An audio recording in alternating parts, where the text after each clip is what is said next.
Hello students, मैं हूं शमा पांडे और मैं स्वागत करती हूं आपका आपके अपने चैनल कैम्फर क्लासेस में। So welcome back to my channel Camphor Classes. आज हम बात करेंगे, जैसा कि आपने थंबनेल में देख लिया होगा कि हमने आज क्या स्टार्ट करना है।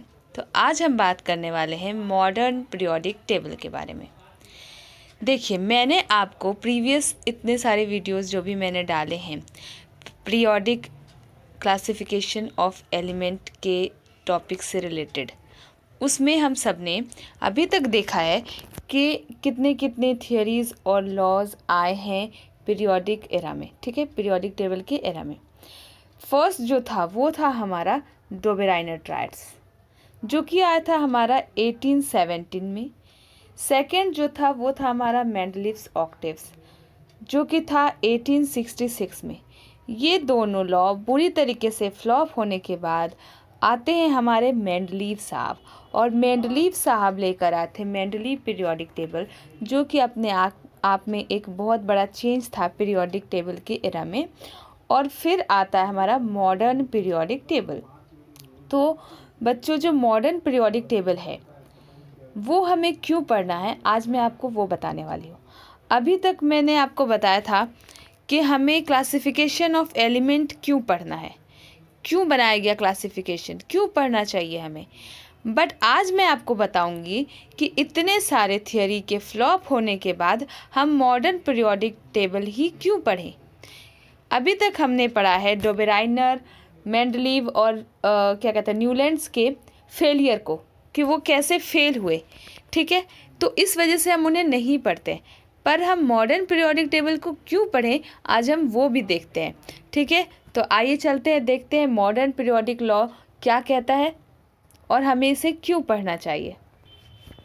मॉडर्न पीरियोडिक टेबल की डिफिनीशन क्या है और इसे किसने दिया, सबसे पहले हम ये जान लेते हैं। तो मॉडर्न पीरियोडिक टेबल दिया है हमारे हेनरी मोज़ले साहब ने। ठीक है, हेनरी मोज़ले साहब ने इस पीरियोडिक टेबल को दिया है, और इसका डिफिनीशन क्या है। The physical and chemical properties of elements are the periodic function of their atomic number, not of atomic masses. आपको कुछ समझ आ रहा है? अभी तक हमने जितनी चीज़ें पढ़ी थी, जितनी भी थियरी पढ़े थे, जितने केमिस्ट ने बताया था, उन्होंने क्या कहा था कि एटॉमिक मासेस पे सारी प्रॉपर्टी जो है वो डिपेंड करती है। बट यहाँ पर इन्होंने क्या बताया है कि एटॉमिक मासेस नहीं भैया, एटॉमिक नंबर।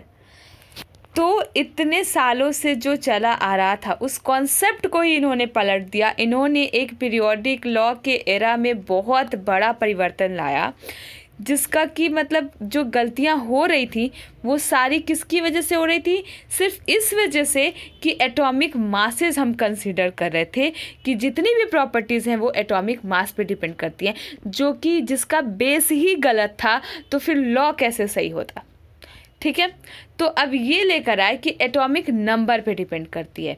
तो ये कॉन्सेप्ट कैसे आया इनके माइंड में, इन्होंने ऐसा चेंज लाने का सोचा कैसे, जबकि जितने भी इनके पहले जितने भी केमिस्ट आए उन सब ने एटॉमिक मास की रट लगा रखी थी। फिर इनको ऐसा क्या पागलपन सूझा होगा कि इन्होंने एटॉमिक नंबर दे दिया। कुछ तो लॉजिक होगा ना, कुछ तो रीज़न होगा इसके पीछे।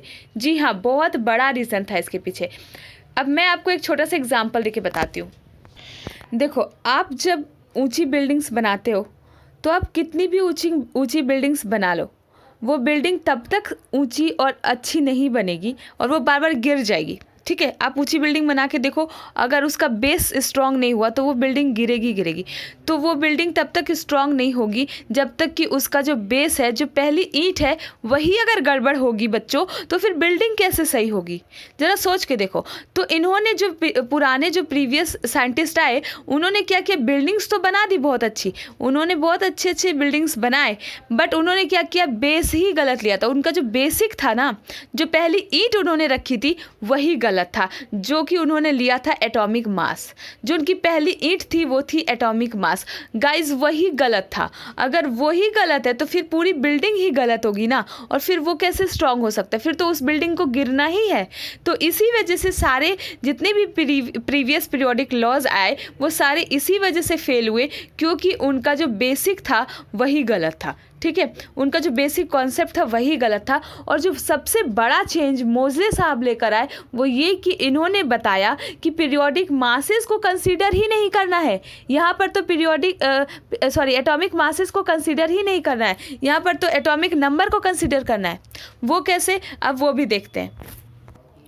ये जो मेंडलीव साहब की गलतियाँ क्या थी देखिए, इन्होंने कहा था मेंडलीव साहब ने कि जो फिज़िकल केमिकल प्रॉपर्टीज़ होती हैं, ये हमारी फिज़िकल केमिकल प्रॉपर्टीज़ ये डिपेंड करती हैं एटॉमिक वॉल्यूम पे, यानी एटॉमिक वॉल्यूम जैसा होगा, घटेगा बढ़ेगा, उसके हिसाब से फिज़िकल प्रॉपर्टीज़ या फिर केमिकल प्रॉपर्टीज़ में चेंजेस आएंगे।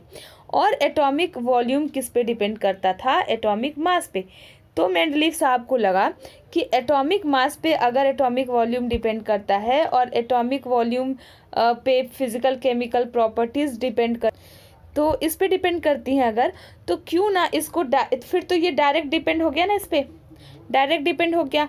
लेकिन इनको ये श्योर हो जाना चाहिए था, ये लॉ देने से पहले इनको ये सुनिश्चित करना चाहिए था पहले कि क्या मैं जिस पे बता रहा हूँ फुली डिपेंडेंट होने के लिए केमिकल फिजिकल प्रॉपर्टी को, क्या वो चीज़ परमानेंट इंडिपेंडेंट है, क्या वो चीज़ किसी पे डिपेंड नहीं करती।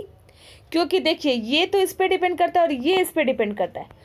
तो जब फाइनली इन्होंने बताया कि ये इस पे डिपेंड करेगा, तो इनको ये भी तो श्योर हो जाना चाहिए था कि ये कहीं किसी पे तो डिपेंड नहीं कर रहा, क्योंकि जब तक ये फुल्ली इंडिपेंडेंट नहीं होगा तब तक पूरा जो इनका जो फिज़िकल केमिकल प्रॉपर्टीज़ हैं वो कम्प्लीटली इस पे डिपेंड नहीं कर सकती, तब तक उसमें कुछ ना कुछ एरर होता ही रहेगा। तो इनको ये श्योर नहीं किया इन्होंने, तो इनकी गलती यही थी। और जो मॉडर्न पीरियोडिक टेबल आया उसमें जो हेनरी मोज़ले साहब थे उन्होंने इसका सॉल्यूशन निकाला। उन्होंने देखा कि कहीं एटॉमिक मास तो किसी पे डिपेंड नहीं कर रहा, क्या एटॉमिक मास भी वेरिएबल है, किसी के चेंज होने से चेंज होता है। तो यस, इन्होंने पाया कि हाँ एटॉमिक मास भी चेंज हो सकता है, एटॉमिक मास भी किसी पे डिपेंड करता है, एटॉमिक मास कम्प्लीटली इंडिपेंडेंट नहीं है। जब ये इंडिपेंडेंट नहीं है तो इस पे कैसे डिपेंड हो सकता है केमिकल फिजिकल प्रॉपर्टी। तो यहीं पे इन्होंने देखा कि सबसे बड़ी गड़बड़ तो इसके बेसिक कॉन्सेप्ट में ही है कि एटॉमिक मास पे तो डिपेंड ही नहीं करेगा, तो अब किस पे करेगा और एटॉमिक मास किस पे डिपेंड करता है, तो वो देखते हैं। अब ये रहा हमारा एटॉमिक मास, और एटॉमिक मास जो होता है वो सम ऑफ न्यूक्लियॉन्स होता है, ठीक है। सम ऑफ न्यूक्लियॉन्स में यानी जो चीज़ न्यूक्लियॉन्स में प्रेजेंट हो, तो न्यूक्लियस में क्या क्या प्रेजेंट होता है, न्यूट्रॉन और प्रोटॉन। तो न्यूट्रॉन और प्रोटॉन हमारे न्यूक्लियस में प्रेजेंट होता है, और न्यूट्रॉन और प्रोटॉन को जब हम ऐड करते हैं तो वहीं से हमारा बनता है एटॉमिक मास, ठीक है। तो अब मैं आपको बता दूं कि जैसे देखो आपके पास होता है ना एक आधार कार्ड, उस पर एक आधार आईडी होती है और आपका एक पर्टिकुलर आधार नंबर होता है। जो आपके पास होगा ना आधार नंबर, वो कहीं और किसी और दूसरे इंसान के पास नहीं होगा। फॉर एग्ज़ाम्पल आप सपोज़ करो कि आपका नाम राहुल है और आप दिल्ली में रहते हो, ठीक है। और अगर मतलब दिल्ली के किसी एरिया में रहते हो, सपोज़ करो आप रोहिणी में रहते हो, अगर कोई बाहर फॉरेन में पूछता है कि राहुल कहाँ पे रहता है, ठीक है, और किसी फलाने इंसान ने उससे बोल दिया कि राहुल दिल्ली में नहीं, राहुल इंडिया में रहता है, ठीक है। तो इंडिया कितना बड़ा जगह है, तो क्या वो इंसान सबसे जल्दी सटीक तरीके से राहुल के पास पहुंच पाएगा, नहीं पहुंच पाएगा। उसको पहुंच भी गया तो उसको बहुत मेहनत लगेगी, क्योंकि राहुल का एक पर्टिकुलर कोई आईडी प्रूफ नहीं है, कोई पर्टिकुलर उसके बारे में पता नहीं, उसको एक पर्टिकुलर जानकारी नहीं है, उसको बस ये बताएगा कि इंडिया में रहता है। बट अगर उसको ये बता दिया जाए कि राहुल इंडिया में दिल्ली में रहता है तो वो और जल्दी पहुंच जाएगा। अगर उसको ये बता दिया जाए कि वो रोहिणी में रहता है या इस ब्लॉक में या इस गली में रहता है तो वो और जल्दी पहुंच जाएगा। तो इसी तरीके से हमारा आधार आईडी है, जब हम आधार आईडी किसी का देखते हैं तो उससे उसके बारे में हर एक छोटी से छोटी जानकारी हमें मिल जाती है, लाइक उसका पिन कोड, उसका एड्रेस, उसका जो भी है डिस्ट्रिक्ट विस्ट्रिक्ट जो भी वो जहाँ भी रहता है उसके बारे में सब कुछ पता चल जाता है। तो वैसे ही जब भी हम किसी एटम के बारे में जानकारी लेना चाहते हैं तो हमें उसके सबसे छोटी यूनिट पे जाना पड़ेगा जो उसके बारे में पर्टिकुलर नॉलेज देती हो, तो वो होता है हमारा प्रोटॉन। और प्रोटॉन कभी भी किसी दो एलिमेंट का एक नहीं हो सकता, मतलब पर्टिकुलर एलिमेंट का पर्टिकुलर प्रोटॉन होता है। और पर्टिकुलर प्रोटॉन यानी कि अभी जैसे मान लो एक एलिमेंट का प्रोटॉन, एक एलिमेंट में प्रोटॉन जो है वो 11 है और दूसरे एलिमेंट में 12 है, तो वो सब में नहीं होगा, वो एक पर्टिकुलर एक ही एलिमेंट में होगा। जैसे सोडियम को देख लो आप, 11, ठीक है, तो सोडियम में नहीं हो सकता ना 12, 13, या और किसी में 11 नहीं होता है। तो इसी तरीके से जैसे हमारे पास आधार आईडी है जिसके थ्रू हम यूनिक अपनी पहचान है, हमारी एक अपना आइडेंटिटी है, एक अलग पहचान है, उसी तरीके से एक अलग एलिमेंट का एक अलग प्रोटॉन होता है, मतलब पर्टिकुलर एलिमेंट का पर्टिकुलर प्रोटॉन। तो उससे क्या होता है ना कि उस प्रोटॉन को अगर हमने पता कर लिया तो उसके बारे में हम सारी जानकारी ले सकते हैं। तो इस पे इन्होंने बनाया कि हम क्यों ना जो भी फिज़िकल केमिकल प्रॉपर्टीज़ की जो पीरियोडिक फंक्शंस है, जो उनके बारे में हम बात कर रहे हैं कि उनकी जो वेरिएशंस हो रहे हैं एक पीरियड के हिसाब से, तो उसको क्यों ना हम डिपेंड कर दें नंबर ऑफ़ प्रोटॉन पे। और नंबर ऑफ़ प्रोटॉन जो होता है वो डायरेक्टली होता है हमारा एटॉमिक नंबर, ठीक है। तो एटॉमिक मास अब किस पे डिपेंड करता है? एटॉमिक नंबर पे। अभी तक क्या कर रहा था कि फिजिकल केमिकल प्रॉपर्टी जो है वो एटॉमिक वॉल्यूम पे डिपेंड करती है, एटॉमिक वॉल्यूम एटॉमिक मास पे। अब क्या नई चीज़ पता चली कि एटॉमिक मास जो है वो एटॉमिक नंबर पे डिपेंड करता है, जो कि हमारा डायरेक्ट प्रोटॉन है। और इसमें अब कोई प्रॉब्लम नहीं होगी क्योंकि ये एक वेरिएबल नहीं है और ये एकदम जो कहते हैं ना किसी पे डिपेंड नहीं है, ये कम्प्लीटली इंडिपेंडेंट है। तो अब हम कह सकते हैं कि अगर हम किसी एक पर्टिकुलर प्रोटॉन के बारे में जानते हैं तो यानी कि हम एक पर्टिकुलर एलिमेंट के बारे में जानते हैं और उस पर्टिकुलर एलिमेंट की वही प्रॉपर्टी होगी जो और किसी में नहीं होगी, ठीक है। इतनी सी बात आई समझ में? तो इस तरीके से हेनरी मोज़ले साहब ने ये कॉन्सेप्ट दिया कि एटॉमिक मास पे नहीं, एटॉमिक नंबर पे डिपेंड होना चाहिए फिज़िकल केमिकल प्रॉपर्टी, तभी एक अलग ही, मतलब वो किसी पे डिपेंड नहीं करेगा, वो एक वेरिएबल नहीं होगा, एक अलग अलग एलिमेंट का अलग अलग केमिकल फिज़िकल प्रॉपर्टी होगी। और इस तरीके से ये लॉ सक्सेसफुली अभी तक है और इसको ही हम पढ़ रहे हैं। और इसमें सिर्फ हेनरी मोज़ले साहब ने नहीं दिया था, इसके साथ और भी कुछ साइंटिस्ट थे। जैसे इसमें सबसे बड़ा हाथ है नील बोर साहब का। नील बोर साहब बहुत इंपॉर्टेंट है इस पीरियोडिक लॉ के लिए, क्योंकि एक नील बोर साहब एक ऐसे साइंटिस्ट थे ना जिन्होंने आइंस्टाइन को भी चैलेंज कर दिया था। तो वो एक अपने टाइम के बहुत बड़े वैज्ञानिक रहे हैं। तो उनके बारे में भी हमने मतलब आगे क्लास में पढ़ेंगे, अभी तो नहीं पढ़ना है, पर उनका भी इसमें बहुत बड़ा योगदान रहा है इस पीरियोडिक टेबल में, ठीक है। तो इस तरीके से हमें मॉडर्न पीरियोडिक टेबल मिला जिस पे अब हम, मतलब उसमें कोई डाउट नहीं है और वो फुल्ली इंडिपेंडेंट है। क्या? जो एटॉमिक नंबर है वो, और एटॉमिक नंबर पे जब ये डिपेंड करेगा तो अब कोई लफड़ा होगा ही नहीं, ठीक है। देखो, जब भी आप कोई मूवी देखते हो ना, थिएटर में देखो, टीवी पे देखो, कहीं भी, तो आजकल तो क्या चल रहा है ना ट्रेंड कि मूवी के बाद जो छोटे छोटे से क्लिप्स आते हैं, बिहाइंड द कैमरा वाले क्लिप्स होते हैं वो, और उसमें क्या होता है, मेकिंग ऑफ दिस फिल्म या मेकिंग ऑफ फलाना फिल्म्स, जो भी होता है उसका मेकिंग ऑफ दिखाया जाता है। तो अब हम देखेंगे making of modern periodic table, यानी हमारा जो मॉडर्न पीरियोडिक टेबल है वो किस संरचना पे, किस फ्रेम पे, किस आइडिया पे बनाया गया और उसके पीछे का क्या आइडिया था, किस तरीके से क्या सोच के बनाया गया है। तो अब हम ये डिस्कस करने वाले हैं, जिसमें से हमने पार्ट 1 तो डिस्कस कर लिया है कि कैसे इतना बड़ा, मतलब जो भी कॉन्सेप्ट था उसको चेंज किया गया कि एटॉमिक मास नहीं होगा, एटॉमिक नंबर होगा, जिस पे ये सारी पीरियोडिक प्रॉपर्टीज़ डिपेंड करेंगी। तो अब हम देखते हैं क्या कहता है ये periodic model. When elements are arranged in order of increasing atomic number, then elements with similar properties are repeated after fixed intervals. हमने ये तो देख लिया कि अब हमें एटॉमिक नंबर पे जो है अरेंज करना है हमें सारे एलिमेंट्स को, ठीक है जी, बहुत अच्छी बात है।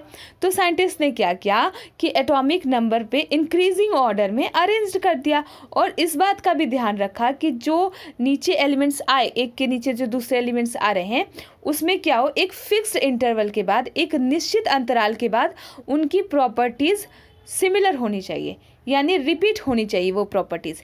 देखिए क्या होता है कि एक फिक्स्ड अंतराल के बाद ना प्रॉपर्टीज़ घटे या बढ़े, पर प्रॉपर्टीज़ सिमिलर होनी चाहिए। ठीक है। तो जैसे आप सपोज़ करो ए एक एलिमेंट है, उसके नीचे सपोज़ करो बी आ रहा है, तो बी की प्रॉपर्टीज़ ए के जैसी ही होगी, अब चाहे वो डिक्रीजिंग ऑर्डर में हो या इंक्रीजिंग ऑर्डर में हो। तो ऐसा इन्होंने अरेंज किया। ये इनका बेसिक फ्रेम था पीरियोडिक टेबल का, कि किस बेस पे इनको पीरियोडिक टेबल बनाना है। अब making of periodic table part 2 देख लेते हैं। एक तो हो गया कि atomic increasing order of atomic number पे इन्होंने अरेंज कर दिया। अब दूसरा देखते हैं क्या है। देखो आपके सामने एक एटम का जो है स्ट्रक्चर दिख रहा होगा, एटॉमिक स्ट्रक्चर, ठीक है।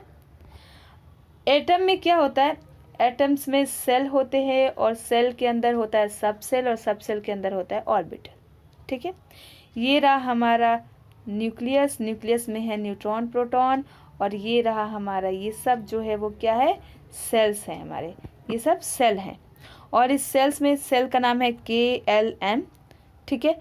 और इस सेल में जो सब सेल होते हैं वो क्या होते हैं, हमारे सब सेल होते हैं S, P, D और F, और इन सब सेल्स में होते हैं हमारे ऑर्बिटल, ठीक है। S में होता है हमारा एक, ठीक है, एक ऑर्बिटल। P में होता है हमारा 3 ऑर्बिटल, D में होता है 5 ऑर्बिटल, और F में होता है हमारा 7 ऑर्बिटल। तो अब 7 से ज़्यादा तो ऑर्बिटल हो नहीं सकता, ठीक है। 7 से ज़्यादा मैक्सिमम 7 ऑर्बिटल हैं। तो जितने भी इलेक्ट्रॉन्स हैं आपके 2, 8, 18, 32, 64, 100 से ज़्यादा जितने भी आपके इलेक्ट्रॉन्स हैं, वो सब 100, 200 जितने भी मैक्स टू मैक्स आपके जितने इलेक्ट्रॉन्स होंगे, वो अब 7 से ज़्यादा तो नहीं जा सकते। मतलब कि F तक ही आपके सब सेल होंगे और 7 ही आपके ऑर्बिटल हो सकते हैं मैक्सिमम, ठीक है। तो अब इन्होंने क्या किया, इसके आधार पे इन्होंने बनाया 7 पीरियड्स, ठीक है। और बनाया इन्होंने ब्लॉक बनाया सब सेल के बेसिस पे। तो हमारा होता है S block, P block, D block और F ब्लॉक। और जो हमारे पीरियड होते हैं 1, 2, 3, 4, 5, 6, 7, तो 7 पीरियड बनाया। और क्या बनाया, SPDF ब्लॉक बनाया।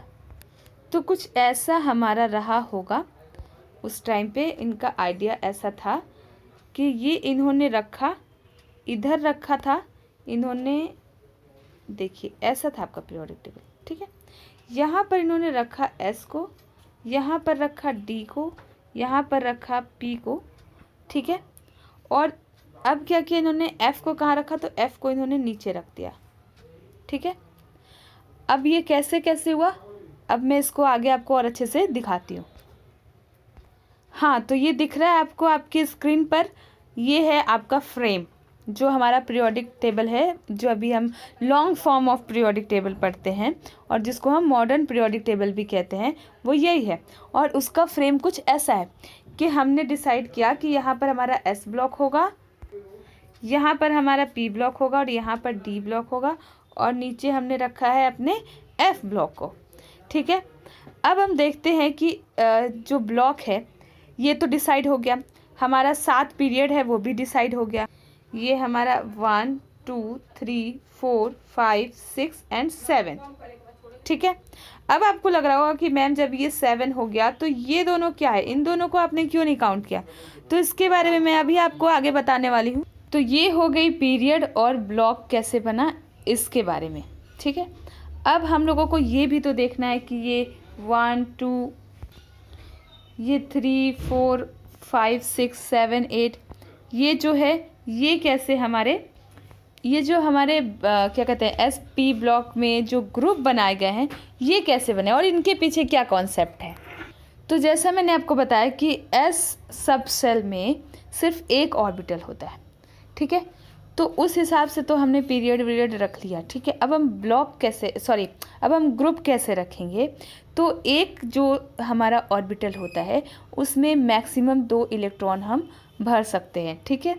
मैक्सिमम कितने इलेक्ट्रॉन हमारे पास रखे जा सकते हैं, ये है हमारा ऑर्बिटल और इसमें हम रखते हैं हमारे 2 इलेक्ट्रॉन को, ठीक है। तो इस तरीके से हमने S ब्लॉक को 2 ग्रुप में डिवाइड किया। एक ग्रुप में वो एलिमेंट्स होंगे जिसमें के सिर्फ हमारा 1 इलेक्ट्रॉन जाता होगा S ब्लॉक में, S सब सेल में, ठीक है। तो जिसका लास्ट इलेक्ट्रॉन एस सब सेल में जाता होगा, सिर्फ पहला, मतलब जिसका लास्ट में एक इलेक्ट्रॉन होगा और वो एस सब सेल में जाता होगा, ठीक है। और हमने जो सेकेंड ग्रुप रखा है ये वाला, ये रखा है कि जिसमें 2 इलेक्ट्रॉन लास्ट में एस सब सेल में जाते होंगे, यानी 2 इलेक्ट्रॉन, ठीक है। तो इस तरीके से मैक्सिमम जितने इलेक्ट्रॉन एक सबसेल, मतलब एक सबसेल के ऑर्बिटल में भरे जाते होंगे, उतने ही हमने क्या किए हैं, ग्रुप बना दिए। मतलब हमने नहीं, मोज़ले साहब ने, ठीक है। तो उन्होंने क्या किया कि एस में तो भाई एक ऑर्बिटल है और एक ऑर्बिटल में 2 इलेक्ट्रॉन भरे जा सकते हैं, तो उस हिसाब से इन्होंने क्या किया, 2 ग्रुप बना दिया। अब हम पी ब्लॉक को भी देख लेते हैं कि क्या इसमें भी वो जो कॉन्सेप्ट है वो फॉलो होता है कि नहीं। तो पी ब्लॉक में क्या होता है कि जो भी पी सबशेल है हमारा, ठीक है, तो पी सबशेल में कितने ऑर्बिटल होते हैं, पी सबशेल में हमारे ऑर्बिटल होते हैं 3, ठीक है। तो ये मान लीजिए कि आपके 3 ऑर्बिटल हो गए। अब एक में 2 इलेक्ट्रॉन भरे जा सकते हैं, एक में 2 और एक में 2, इस तरीके से तीनों में 6 इलेक्ट्रॉन भरे जा सकते हैं, ठीक है। तो अब इसमें 6 ब्लॉक बना दिए गए, मैक्सिमम 6 इलेक्ट्रॉन होंगे, तो मैक्सिमम 6 इलेक्ट्रॉन भरे जा सकते हैं, तो इसमें 6 ब्लॉक हो गए, सॉरी 6 ग्रुप बना दिए गए। तो पहला जो ग्रुप है यानी 13 ग्रुप, उसमें जो भी इलेक्ट्रॉन होंगे वो ये वाले होंगे, ठीक है, ये वाले इलेक्ट्रॉन होंगे। 14 में ये वाले इलेक्ट्रॉन हो रहे होंगे, जितने भी एलिमेंट होंगे सब में उसका ये वाला इलेक्ट्रॉन होगा। 15 में जो होगा ये वाला होगा, 16 में ये होगा, 17 में ये होगा और 18 में ये वाला इलेक्ट्रॉन जा रहा होगा हमारे पी सबशेल में। तो इस तरीके से इन्होंने क्या किया, पी ब्लॉक में 6 ग्रुप बना दिए और एस ब्लॉक में कितने ग्रुप बनाए, 2 ग्रुप बनाए। अब हम बात करेंगे डी में कि डी में कितने ग्रुप होने चाहिए, ठीक है। तो अगर आपको कुछ आइडिया आ रहा है तो आप कमेंट में बताओ डी में कितने ग्रुप होने चाहिए, क्या मोज़ले साहब ने जितने ग्रुप दिए हैं वो सही है या नहीं। हाँ, तो डी में होते हैं, डी सबशेल में होते हैं हमारे 5 ऑर्बिटल। कितने होते हैं हमारे, 5 ऑर्बिटल होते हैं हमारे डी सबशेल में। तो 5 में अगर हम हर एक डी सबशेल में 5 ऑर्बिटल होते हैं और हर ऑर्बिटल में अगर हम इलेक्ट्रॉन की फिलिंग करें तो 5 × 2 यानी कि 10 इलेक्ट्रॉन हम भर सकते हैं। तो मैक्सिमम 10 इलेक्ट्रॉन हो सकते हैं एलिमेंट्स में जो कि डी ब्लॉक में होंगे। तो डी ब्लॉक में उन्हीं एलिमेंट को रखा गया है जिनका लास्ट इलेक्ट्रॉन यानी वैलेंस इलेक्ट्रॉन डी सबशेल में जाता हो, पहला तो ये, और दूसरी कंडीशन क्या थी उनकी, पहला तो ये डी सबशेल में जाता हो और दूसरा कंडीशन उनका था कि जैसे कि आप देखो यहाँ पर 10 इलेक्ट्रॉन आप यहाँ पर ऐसे फिल करते हो 5 ऑर्बिटल में, ठीक है। तो ये हमारे 10 इलेक्ट्रॉन हो गए। तो जो पहला इलेक्ट्रॉन होगा वो हमारा 3 में आएगा, ये वाला जो होगा वो हमारा 4 में आएगा, ये वाला जो इलेक्ट्रॉन जिसका इलेक्ट्रॉन जो लास्ट वैलेंस इलेक्ट्रॉन होगा जो ये होगा वो हमारा 5 ग्रुप में आएगा। इस तरीके से इन्होंने 3 से लेके 12 तक के जो ग्रुप थे उसको इन्होंने डी ब्लॉक में बनाया, ठीक है। तो इस तरीके से अब आपको समझ में आ गया होगा कि ब्लॉक कैसे बनाए गए हैं और ग्रुप कैसे बनाए गए हैं और पीरियड कैसे बनाए गए हैं। अब एक क्वेश्चन जो आपके मन में आ रहा होगा कि मैंने ऐसा क्यों बोला कि जो पीरियड है वो 7 ही है और ये दोनों क्या है, क्या ये पीरियड में है या ग्रुप है, इनको हम क्या कंसिडर करते हैं। तो मैं इसके बारे में आपको बता दूं कि ये हमारा 6 पीरियड है और ये हमारा 7 ही पीरियड है, यानी इसका जो पोजीशन है वो यहाँ पर कहीं है, ठीक है। और इसमें हमने क्या किया है, इसको बाहर रख दिया है। क्यों बाहर रख दिया है, क्योंकि ये जो 14 के 14 एलिमेंट हैं, इन 14 एलिमेंट ये काफ़ी सिमिलर हैं प्रॉपर्टीज़ में, ठीक है। तो अगर हम उसको यहाँ से ऐसे नीचे की तरफ दिखाते 14 एलिमेंट को तो वो काफ़ी लंबा और एक मतलब सिस्टमैटिक ढंग से वो नहीं दिखता, वो उसका थोड़ा सा शेप बिगड़ जाता है पीरियोडिक टेबल का और वो देखने में अच्छा नहीं लगता और पीरियोडिक टेबल बहुत लंबा हो जाता। तो हमें बहुत लंबा नहीं करना था, हमें क्वालिटी में बनाना था, तो इस तरीके से टेबल बहुत ही लंबा हो जाता और वो अच्छा नहीं लगता। इसीलिए इन्होंने क्या किया, इसको उठा करके नीचे रख दिया, यहाँ पे रख दिया। और ये थे हमारे 14 एलिमेंट और इसका जो वैलेंस इलेक्ट्रॉन था वो इलेक्ट्रॉन कहाँ जा रहा था, हमारा एफ सबसेल में जा रहा था। तो इसीलिए इसको हमने एफ ब्लॉक नाम दे दिया, ठीक है। और इसमें इन्होंने बनाए ये जो 2 थे, ये सारे के सारे जो ये एलिमेंट है ना 14, ये सब 3 यानी 3rd ग्रुप के ही हैं। तो अगर आपसे पूछा जाता है कि जो एफ ब्लॉक है उसका ग्रुप कौन सा है, वो किस ग्रुप से बिलोंग करता है, तो वो हमारे थर्ड ग्रुप से ही बिलोंग करता है। वो थर्ड ग्रुप के ही नीचे था। और यहाँ पे अब सोचिए कि ये 14 एलिमेंट आते इसके नीचे, फिर इसके नीचे आते ये 14 एलिमेंट, तो कितना बड़ा टेबल हो जाता। तो वो देखने में अच्छा नहीं लगता और आपको पढ़ने में भी असुविधा होती। इसीलिए उसको क्या किया, मोजले साहब ने उसको यहाँ पर नीचे फिट कर दिया। ठीक है, तो अब देखने में भी अच्छा लगता है और आप इजीली पढ़ भी पाते हो। और इसका नाम दे दिया एफ ब्लॉक। क्यों दे दिया, क्योंकि इसका जो लास्ट इलेक्ट्रॉन था वो कहाँ जाता था, एफ सबसेल में जाता था। अब चूंकि एफ में होते हैं 14 ऑर्बिटल, ठीक है, तो 14 इलेक्ट्रॉन जितने होंगे तो हर एलिमेंट में उतने इलेक्ट्रॉन के हिसाब से कौन सा इलेक्ट्रॉन एफ सबसेल में जा रहा है, मतलब लास्ट इलेक्ट्रॉन जो होना चाहिए वो 1 से लेकर 14 तक वो एफ सबसेल में जाना चाहिए, तो उसको एफ ब्लॉक में हम कंसिडर करते हैं।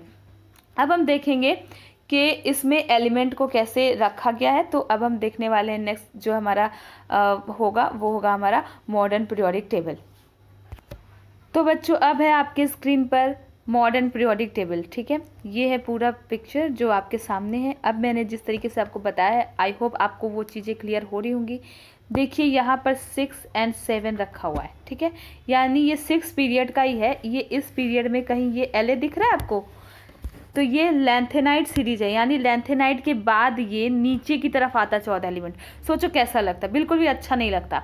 और ये देखिए ये जो आपको 7 दिख रहा है, ये 7 पीरियड, यानी यहाँ पर एक्टिनाइड दिख रहा है, तो ये है एक्टिनाइड सीरीज और ये एक्टिनाइड के नीचे आता है। यानी पहले तो ये इसका लैंथेनाइड का 14 सीरीज आता, उसके बाद एक्टिनाइड का 14 सीरीज आता। तो इस तरीके से 6 और 7 पीरियड का ही है ये, और इसको यहाँ रख दिया गया। अब देखिए 6 और 7 पीरियड में जो हमारा लैंथेनाइड है और जो एक्टिनाइड है वो किस ग्रुप में आ रहा है, वो आ रहा है हमारा थर्ड ग्रुप में। तो ये दोनों जो ऐसे अगर सीधे में लंबे में आते तो कहाँ आते, थर्ड ग्रुप में आते। तो ये सारे थर्ड ग्रुप के एलिमेंट है और 6 और 7 पीरियड के एलिमेंट है। तो इस तरीके से आपका जो है S block, P block, D block और एफ ब्लॉक बना। और इस तरीके से हमने देखा कि पीरियड कैसे बन रहा है, और इस तरीके से ही हमने देखा कि हमारे 18 जो हैं वो ग्रुप बनाए गए। अब जो ये आपको रंग बिरंगे से पीरियोडिक टेबल दिख रहे हैं, अब ये रंग बिरंगा क्यों है, आपको देखने में बहुत अच्छा लगे इसलिए नहीं, हर एक कलर के पीछे एक लॉजिक है, एक रीज़न है, एक कॉन्सेप्ट है और एक थियोरी है। ठीक है, तो ये इसलिए भी है कि आपको सुंदर तो लग ही रहा है, साथ के साथ इसके पीछे की क्या रीज़न है देखिए यहाँ पर आपको अच्छे से एक्सप्लेन किया हुआ मिल जाता है। अगर आप पीरियोडिक टेबल ख़रीदते हो तो उसमें भी आपको ये चीज़ दिखती है, ये कलर को एक्सप्लेन किया गया कि कौन सा कलर क्या चीज़ बता रहा है। ठीक है, तो आज के लिए बस इतना ही, क्योंकि वीडियो बहुत लंबी हो रही है। तो मैं नेक्स्ट वीडियो में आपको ग्रुप एंड पीरियड्स के बारे में बताऊंगी, उनको डिटेल में मैं आपको समझाऊंगी। तो आज का सेशन आपको कैसा लगा, आई होप आपको आज का सेशन अच्छा लगा होगा, मेकिंग ऑफ पीरियोडिक टेबल। ठीक है, तो आपने एंजॉय किया होगा तो आप मुझे कमेंट में बताना कि आपको कैसा लगा, क्या आपको मतलब इस तरीके से पढ़ने में मज़ा आया, क्या आपने कभी सोचा था कि इस तरीके से भी आप पढ़ सकते हो पीरियोडिक टेबल को इतने इंटरेस्ट के साथ। आई होप कि आपको अच्छा लगा ही होगा। और आप यहाँ पर कमेंट करना मत भूलना, लाइक करना, शेयर करना अपने दोस्तों के साथ, सब्सक्राइब करना और बेल आइकन को ज़रूर प्रेस कर देना ताकि आपको नेक्स्ट वीडियो की अपडेट टाइम से मिलती रहे। Thank you for watching, bye bye, take care.